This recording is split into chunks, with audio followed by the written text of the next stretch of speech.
It's the final home game of the regular season. Denver will march out of the tunnel one final time, looking to play spoiler against their AFC West rivals from Kansas City. On the show, we'll define success for Drew Lock in Week 18.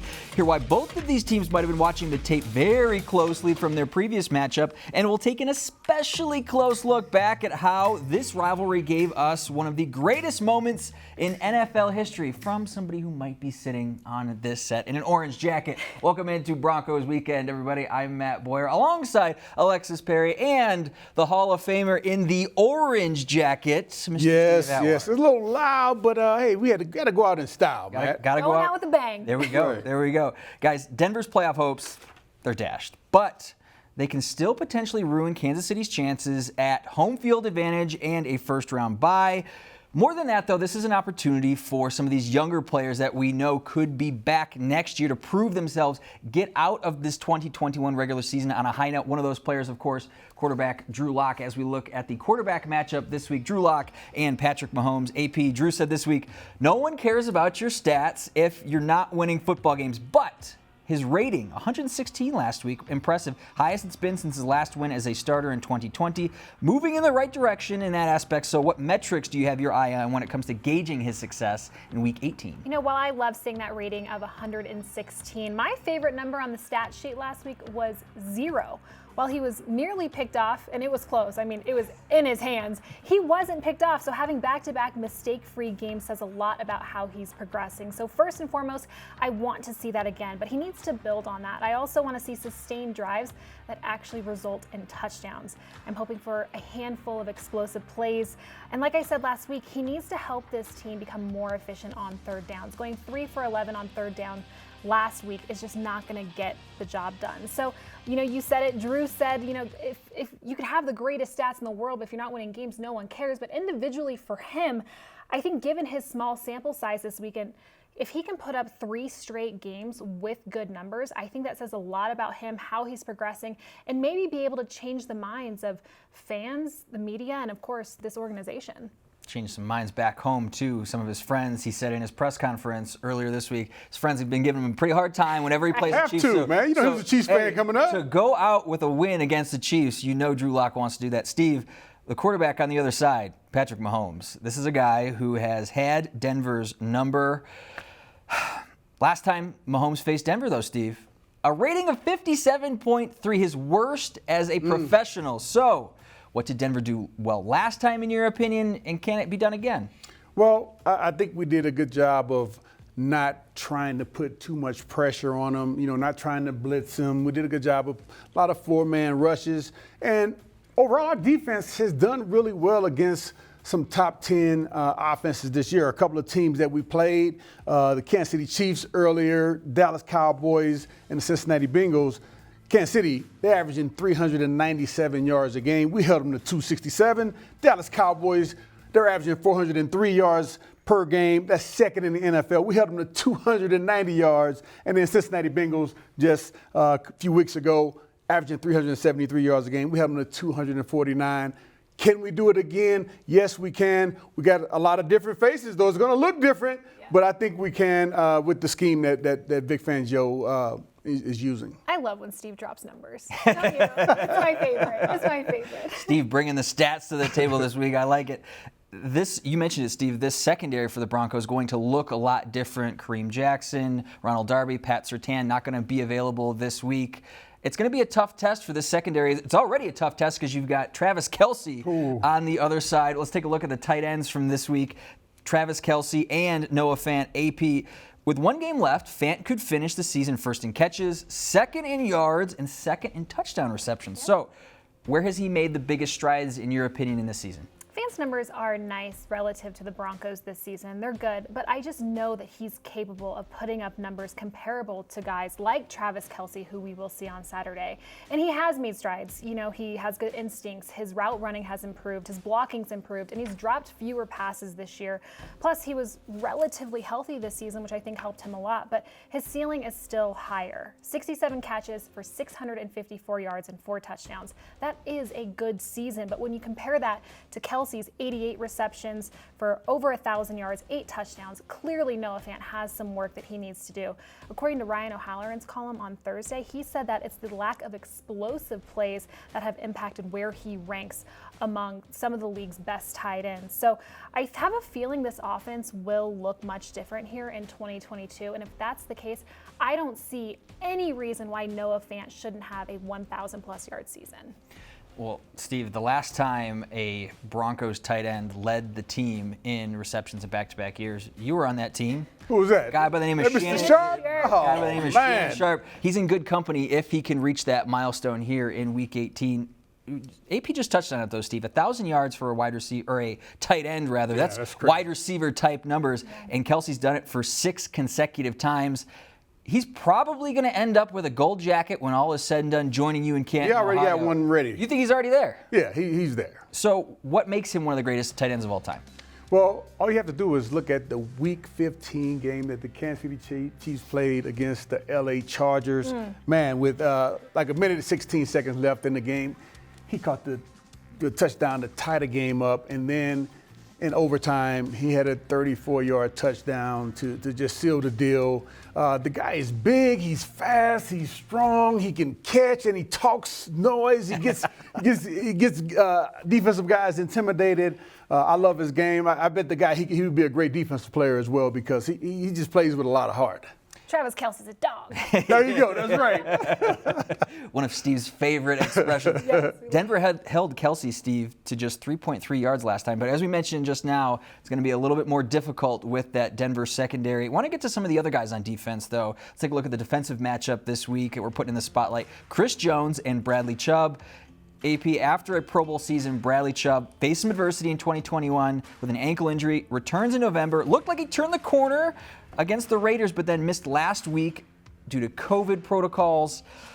What do you think a strong performance against Kansas City would do for his confidence here going into 2022? Well, we're all rooting for Bradley Chubb to end this season on a high note, but more importantly than a strong finish, I think we're really rooting for a healthy finish for Bradley Chubb.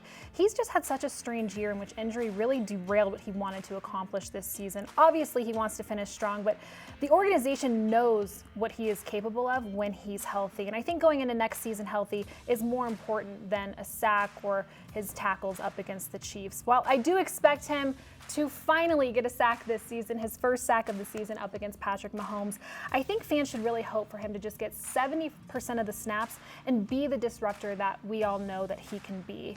You know, get Mahomes under pressure and just hope that he can cause him to make a mistake. And I think if he could play a role in this team winning the turnover battle and leave the game healthy, I think that's all the momentum we really need from him heading into 2022. George Paton said last offseason, Bradley Chubb, Courtland Sutton, those guys are going to be foundational guys here for the next couple of seasons. So, yeah, getting him on the right foot, healthy going into 2022, very, very important. Steve, on the other side with the Chiefs, Chris Jones, 1 sack away from double digits this season. Very effective against the Bengals, but last time against the Broncos, the Chiefs as a team, only 8 quarterback hits, 1 sack. What elements of the Chiefs' pressure do you think Denver's going to be focused on here this week? Well, the Chiefs' run defense is kind of middle of the pack. They're allowing teams about 113 yards per game. Their pass defense, on the other hand, had been pretty good up until last week when they played against the Cincinnati Bengals. The Cincinnati Bengals broke their backs, 415 yards. It just made the numbers go all the way up.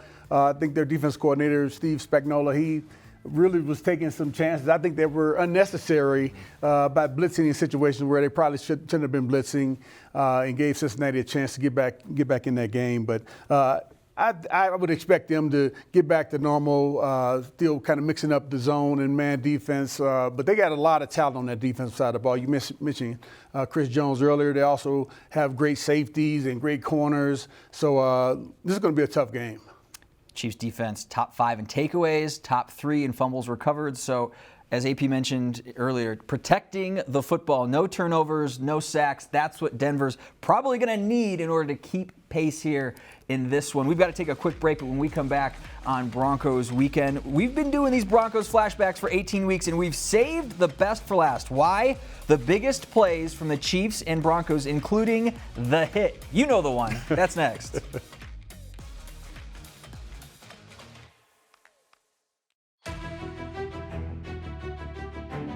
The Broncos and Chiefs have been battling in Denver since the 1960s, with the Broncos holding a 35-26 record all-time at home. Denver's first win against KC at altitude came in 1964. That day, Broncos quarterback Jackie Lee unleashed an aerial assault, throwing 3 touchdown passes, including a pair of TDs to Ring of Famer Lionel Taylor as the Broncos romped 33-27. The most famous game from this historic rivalry may have come on Monday Night Football in 1990.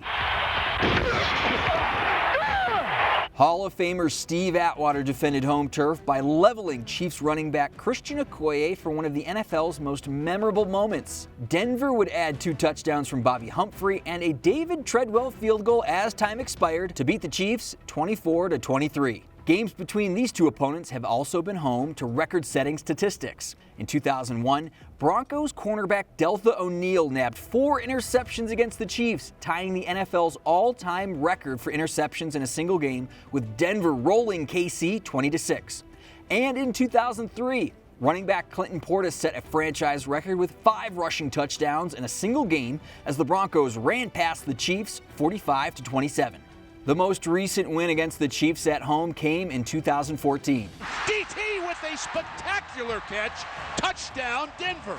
In Week 2, Peyton Manning threw 3 touchdown passes, but it was defensive lineman Terrence Knighton's batted pass with the Chiefs on Denver's doorstep that secured the victory. Terrence Knighton got his hand on it. Incomplete, and the Denver defense with a huge play to win the game. Denver's defense saved the day again and edged the Chiefs 24-17. But since that time, the Broncos have lost 6 straight in the Mile High City and look to end the season on a high note and start a streak of their own. Record-setting performances, one of the NFL's top 100 plays, all of it thanks to this great rivalry. Welcome back to Broncos Weekend, everybody. Okay, Steve. You didn't have any great plays against the Kansas City Chiefs. Nah. No, of course you did. We saw it. We saw it in the montage. We saw that great hit against Christian Okoye. Everyone play. Might be the most memorable play in Broncos history. One of the most memorable plays in the regular season for sure. Steve, now that we're a little removed from that play, a long way removed. Yeah. Okay, what stands out to you most about that play? And when did you know that, oh, this is going to be a play that's going to follow me the rest of my life? Well, what stands out to me is that I wound up being the person standing. And, that's the thing that I'm most proud of, because Lord knows I've had days when that didn't happen. I end up on the other side of it. It was a great memory, great moment. I remember just being in the zone, into it with the crowd, getting the wave going up and everything, and being in the moment and being able to deliver that hit. And now, obviously, it could have gone the other way, but on that night, that was my night. It happened. Steve, you've honestly had some remarkable moments in your career. We just saw one of them. Turning the page, though, some somber news now. Earlier this week, you and I had a chance to discuss Dan Reeves, the impact that he had on some of those memorable moments in your career. And just recently, we learned of the passing of your defensive coordinator, Greg Robinson, the DC from those Super Bowl winning teams, passing away at the age of 70 earlier this week. I know he had a big impact on your football life, Steve, so I want to give you the floor here, just a chance to reflect on Greg Robinson's impact on your career and who he was as a man. Yeah, I really enjoyed playing for him as a defense coordinator and knowing him and his family, just his people. His impact on me, it still continues to this day. I remember one of the fun things that we did when Greg was here is he had this beaver, a stuffed beaver, and every time there was a turnover, the beaver would go flying on the sideline, and we'd be looking for it. If we were on the field, we'd look to the sidelines to see if the beaver was flying. And also when things were not going so well, I just remember seeing him on the sidelines yelling, "Keep hanging, keep hanging, keep hanging."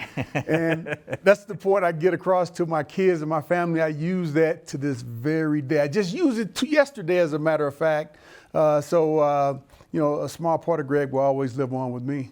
A great man, a great football life here, and I know the Broncos country sharing our condolences and well wishes to the Robinson family. We've got to take a quick break, but when we come back on Broncos Weekend, ESPN's Jeff Legwold is chatting with Alexis about how Denver can finish on a high note and a new award being handed out this year in honor of one of Broncos country's all-time greats. That's next. Welcome back to Broncos Weekend, everybody. As we wrap up the regular season, what can this Broncos team take from this year and move towards 2022? For those answers, as well as a new award in Broncos country, Alexis is chatting with our good friend and ESPN reporter, Jeff Legwold.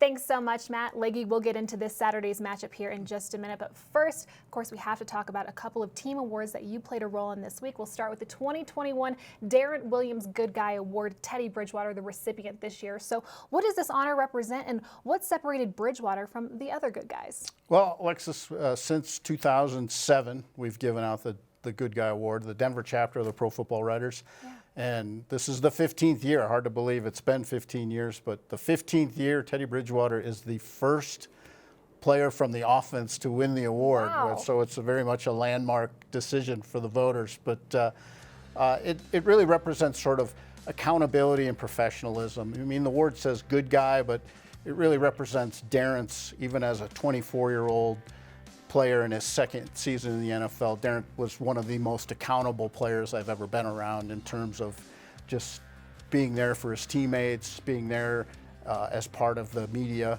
obligations, and just representing what it is to sort of tell the truth and be professional about it. And again, Darren, one of the best players I've ever been around at that, and I thought Teddy was a much deserving recipient this year. Well, another amazing player in franchise history, of course, Demaryius Thomas. Justin Simmons, he was awarded the inaugural Demaryius Thomas Team MVP Award, created to honor the life and legacy of number 88. So why was Justin Simmons so deserving of this honor? Well, this was an important award for us as the Denver chapter. I went to some of the captains of the team and a couple of Demaryius's former teammates, and I said, I'm thinking this would be a good award for us to add to our year-end to the Good Guy Award, and then have an on-field award for Team MVP. And I wanted to make sure that they thought it was a good idea, and they all did. Everyone was very much in favor of honoring Demaryius in this way, and Justin Simmons had one of the best seasons in the league, let alone for the Broncos. So I believe he should be an all-pro selection. We'll see how that goes. But again, two worthy recipients for our awards, and we were pretty happy with the way it came out. Well, moving on to this Saturday's game up against the Kansas City Chiefs. Of course, the Denver Broncos officially eliminated from playoff contention, but there's still plenty to play for. So what do you hope to see out of this team this Saturday when they take the field? Well, Alexis, anytime you're at the end of a non-playoff season, you get to see who's really interested. Right. And at this point in the year. And it's a tough time of year in pro football if you're not going to the playoffs.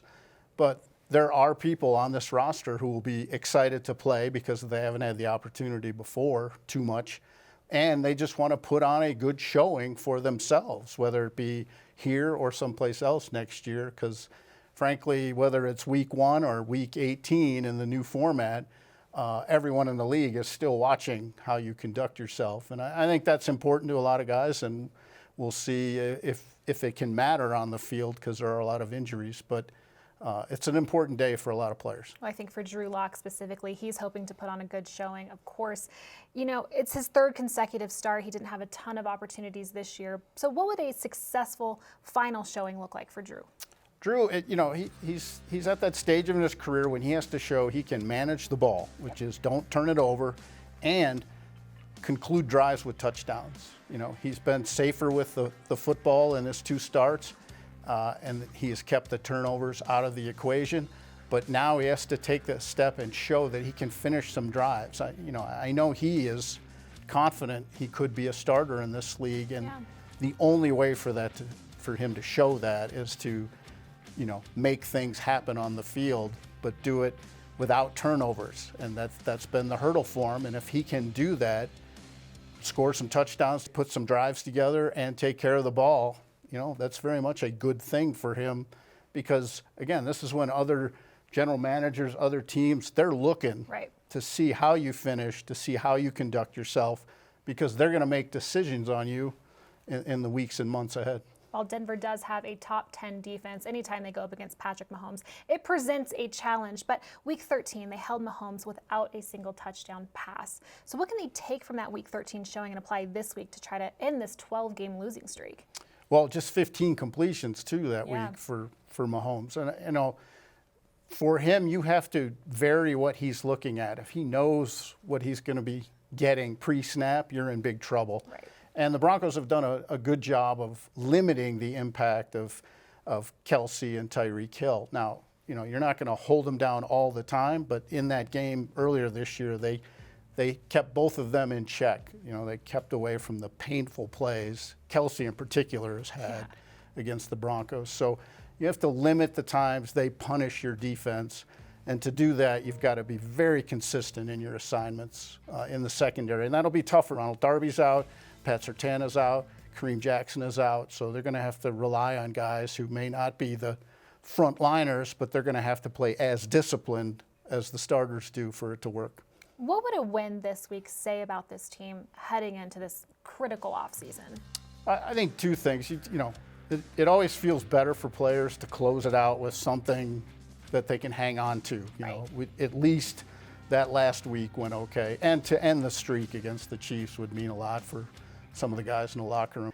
To get that over with, finally, I think would be a good thing for them. All right, Leggy, thank you so much for your time. We will see you Saturday at the game. Of course, be sure to check out ESPN.com for all of his great content and follow him on Twitter at Jeff Legwold. Matt, we'll send it back to you.